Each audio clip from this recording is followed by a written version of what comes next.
Hello there, and welcome to lesson number 3 in our series of lessons that we are entitling as a covering, An Awakening. And just a brief recap of lesson number 2. We talked about the birth of a nation in lesson number 2, and we learned how the nation of Israel came about. First, it's important to understand and recap that a nation was birthed from one man whose name was Jacob and changed to Israel. He had 12 sons, and he had 2 wives, but actually some of those sons came from the maidservants of those 2 wives. So, altogether, it was about 4 women who produced these 12 sons. And Joseph, being the second to youngest, technically, of those 12 sons, was now sent away into the land of Egypt by his brothers, sold really into slavery. And so now there's a famine, and Israel sends 10 of his sons to get grain. 1 was left at home. That son, who was the son of his youth, the actual youngest son, was named Benjamin. We'll come back to that later. But now there's a famine in the land, and so Israel sends his sons to Egypt to get provision, to get grain. They get to Egypt, and here's where we'll begin lesson number 3, which I'm going to call the enslavement of a nation. The enslavement of a nation. And so as they get to Egypt, and they have an audience with the prime minister of Egypt, second only to in authority to Pharaoh. And who do you think is sitting there? Lo and behold, it's their brother, Joseph, that they sold into slavery. But here's the interesting thing. They did not recognize Joseph, but he recognizes them. And Joseph begins to play a little game of kind of chess or cat and mouse with his brothers. Because it's 13 years later. He's speaking a different language. He's wearing different kinds of clothing. He's obviously matured. And so they don't recognize him. And he begins to ask them what they're there for. And they say that, we are all the sons of one man, and we've come here to get grain and provision for our family so that we don't starve to death. And Joseph begins to go in and kind of say, are you really who you say you are?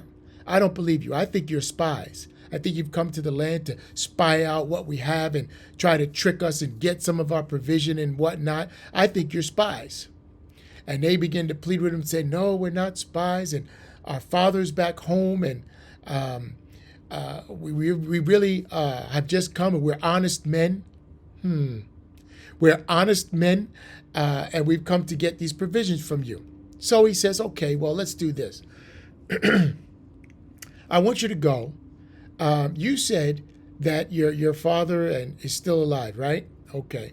And you mentioned that you have another brother, right? Joseph says, okay, this is what we'll do. I want you to go back and get your brother and bring him here. Joseph, knowing that he's longing to see his younger brother, Benjamin, who's left with Israel back home. So he says, and this is what I'm going to do. 9 of you are going to stay here with me and be detained until you go back, get your younger brother, and bring him back here. So that's exactly what happened. So one of the brothers goes back home, tells Israel of this encounter that they've had with the prime minister, and these are the conditions for them receiving provision from him. So Israel is upset. He says, no, I can't do this. I've already lost one son. If I send Benjamin with you and something happens to him on the road and he's killed or something like that, oh, I'm going to go down to my grave. That's going to be too much for me. I can't send Benjamin with you. But his son prevails on him, and he says, okay. He sends Benjamin back. They get back to Egypt. They go before Joseph. Joseph sees Benjamin, and he's still not letting on that he recognizes them and who he really is. So he invites them to a meal. Unheard of, because Egyptians didn't eat with people that were non-Egyptian.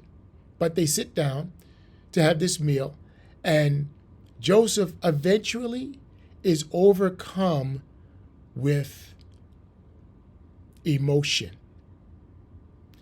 And so much so that he breaks down and he goes to another room and weeps, because he's so flooded with emotions now, seeing his brothers and now seeing his brother from the same mother, Benjamin. And eventually he reveals to them who he is. Can you imagine Benjamin saying, Joseph saying, I'm Joseph.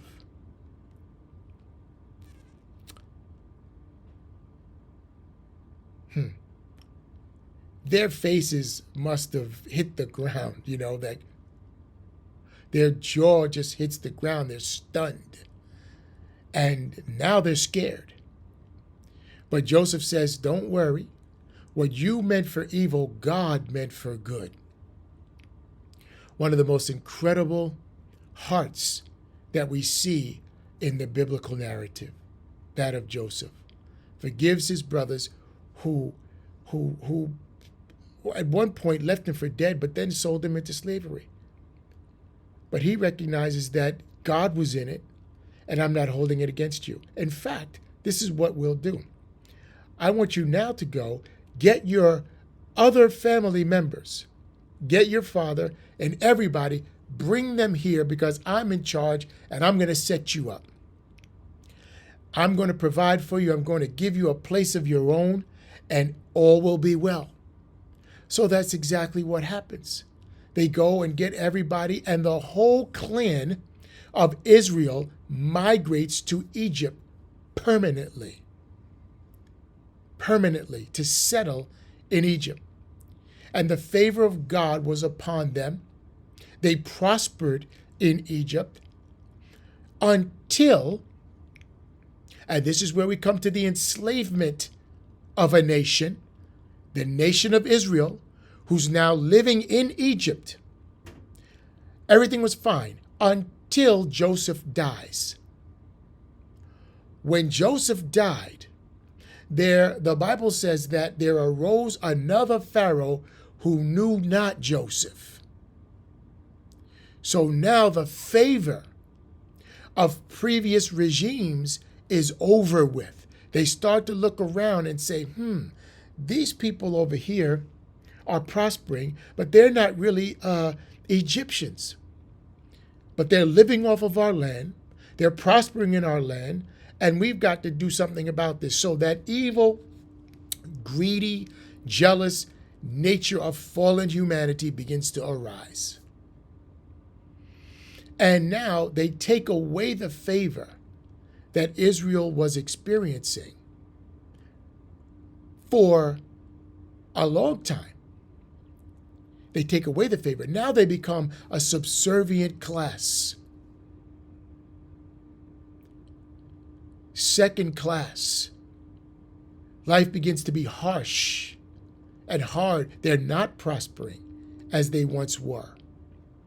They are not in the same position. And this lasted for over 400 years. So now imagine, they came to Egypt with, the Bible says, 66 people, but if you include Joseph and his two sons, the Bible says that, and his wife, the Bible would say that 70 people in all from the family of Israel settled in Egypt. But now 70 people over the course of 400 years, some scholars estimate that now we have over 1 million people calling themselves the family of Israel. This was the birth of a nation, but now this nation is enslaved. I pray that you're tracking with all of this, because it is incredibly significant about where we find ourselves today. But you have to listen to the whole teaching to come to the conclusion and the understanding that I pray that this word is going to reveal in the world, in the narrative that's going on in the world.